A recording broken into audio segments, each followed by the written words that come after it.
শুভ দুপুর বন্ধুরা, আজ করছি সাদা তিল বাটা। এখানে সাদা তিল নিয়ে নিয়েছি আর এর সঙ্গে দিয়েছি হচ্ছে 4টে ঝাললালা কাঁচা লঙ্কা। আমার আজকে একটু ঝালঝালি খেতে ইচ্ছা করছে, ঝালি দিয়েছি বেশি করে। আর দিয়েছি 2 কোয়া রসুন। এখন এই তিলটাকে ভালো করে জল ঢেলে এখন এটাকে পেস্ট করে নিয়ে আসবো। একটু জল দিয়ে ভালো করে মিহি পেস্ট করব। জল দিয়ে ভালো করে মিহি পেস্ট করে নিয়ে আসছে। এখন আমার তিলটা পেস্ট করা হয়ে গেছে। এই যে সুন্দর করে বেশ মিহি পেস্ট করে নিয়ে এসছে। এখন কিভাবে রান্না করে সেটাই তোমাদের সঙ্গে শেয়ার করছি, চলো। এখনও কড়াই বসিয়ে দিয়েছি, কড়াইতে এখন তেল দিয়ে দেবো। সর্ষের তেল দিয়ে দিচ্ছি, বেশ একটু সর্ষের তেল দিয়ে দিলাম।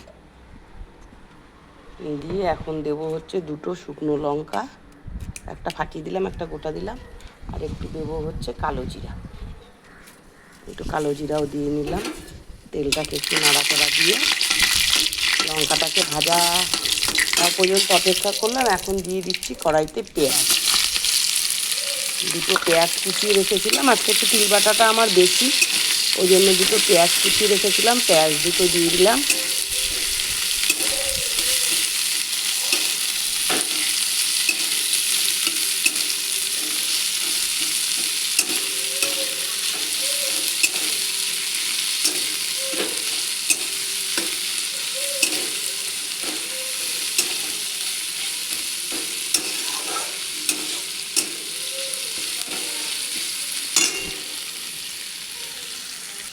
এখন একটু দিয়ে দিচ্ছি নুন, বেশ একটু নুন দিয়ে দিলাম।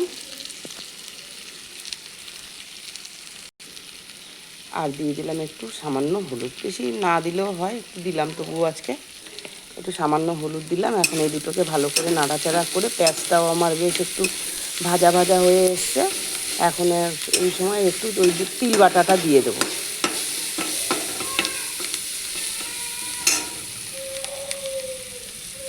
এখন এই যে তিল বাটাটা দিয়ে দিচ্ছি, পুরোটাই দিয়ে দিলাম।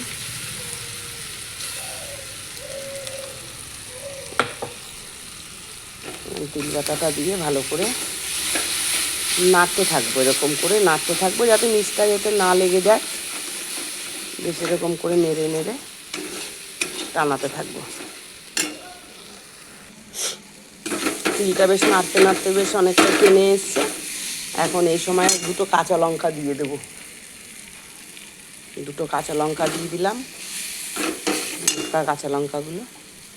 আর একটু দিয়ে দিচ্ছি চিনি, চিনি দিয়ে দিলাম। ব্যাস, এই যে আমার তিল বাটা রেডি। এটা তো একটা দারুণ মজার খাবার এই গরমের মধ্যে। তিল বাটা তো এমনিতেই পেট ঠান্ডা করে, প্লাস হচ্ছে বিশাল ক্যালসিয়াম থাকে। এটা খেলে তো শরীরের দিক দিয়ে বিশাল উপকার, ব্যথা যন্ত্রণা এগুলো সব কমতে থাকে।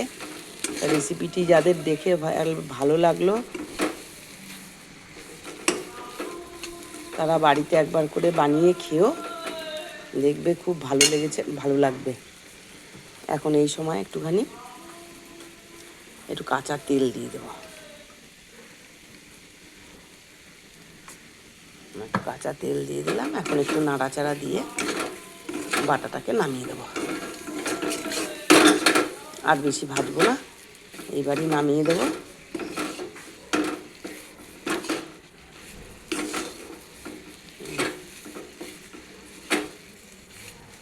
ব্যাস, এখন আমি গ্যাসটাকে অফ করে দিচ্ছি।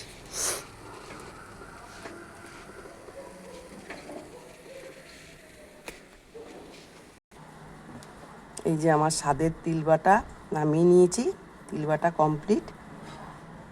দেখো দেখতে কত সুন্দর হয়েছে। আর তিলটা যেহেতু তেল বেরায়, এর মধ্যে একটা তেল তেলে ভাব হয়ে গেছে। এটা দিয়ে গরম গরম ভাত মেখে খেতে দারুণ সুন্দর লাগে।